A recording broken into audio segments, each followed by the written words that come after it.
Уландын бутундагы тактар боюнча экспертизанын жыйынтыгы чыкты. Эми ашказаны каралып жатат. Уланбек Эгизбаевдин табышмактуу өлүмүнүн сыры ачылат деп коомчулук жапырт күтүп турган чак. Улан үчүн күйгөн досу Каниет Жыргалбеков экспертизанын жыйынтыгы дагы белгисиз мөөнөткө жылдырылганын билдирди. Экспертизанын жыйынтыгын күтүп жатсаңар керек. Ооба, кечээ күнү эртең буттагы тактар боюнча жыйынтык бүтөт деген. Айткандай эле бүтүптүр. Бирок азыр ашказан каралып жатат. Ашказан караганга кичине убакыт керек экенин айтып түшүндүрүп узатышты. Мага кызык болуп жатканы буттагы тактар эле. Жыйынтык чыкканы менен эксперттердин өздөрүнүн шарттары бар экен.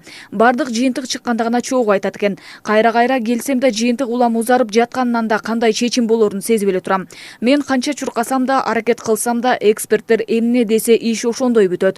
Жыйынтык чыккандан кийин кайра 4-5 комиссия биригип ишти бир карап анан маалымат беребиз дешти.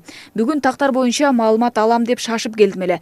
Ушунча күттүк, дагы деле күтөбүз. Кыргыз эли чыдамкай, сабырдуу эл экенбиз да. Улан деп жүргөн министр, депутаттар, кесиптештери улан өткөнүнө 2 жумадан ашты. Экспертизага бир басып келип, силер да бир сүр көрсөтүп койсоңор болот беле. Менде деле иш бар, убакыт тар. Бирок улан досумдун руху нааразы болбосун деп чуркап жүрөм. Эртең жалган жашоодо дагы бет карашабыз, деди Жыргалбеков. Эске сала кетсек, каза тапкан журналист Уланбек Эгизбаевдин өлүмүнүн себептери иликтенүүдө. Жакында Азаттык радиосу облустук прокуратура иликтөө мөөнөтүн 1 айга узартканын, муну экспертизанын корутундулары даяр боло электигине байланыштуу жагдайды толук объективдүү иликтөө үчүн жасалган чара катары түшүндүргөнүн кабарлаган. Бирок Улан Эгизбаевдин досу Каниет Жыргалбеков Азаттыктын маалыматтарын жалганга чыгарды. Ал өз баракчасында иш 1 айга узарбаганын, экспертиза менен да эч ким сүйлөшпөгөнүн, маалымат такталбай чыгып кеткенин билдирди. Ал эми Азаттыктын маалыматына караганда тергөө органдары Эгизбаевдин киши колдуу болуп өлгөнү боюнча кылмыш ишин ачыша элек.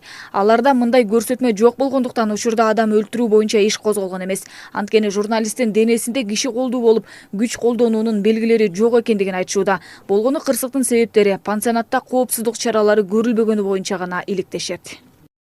Каналга жазылганды, лайк басканды унутпаңыздар жана ой пикирлерди калтырууну суранам. Каналга жазылганды, лайк басканды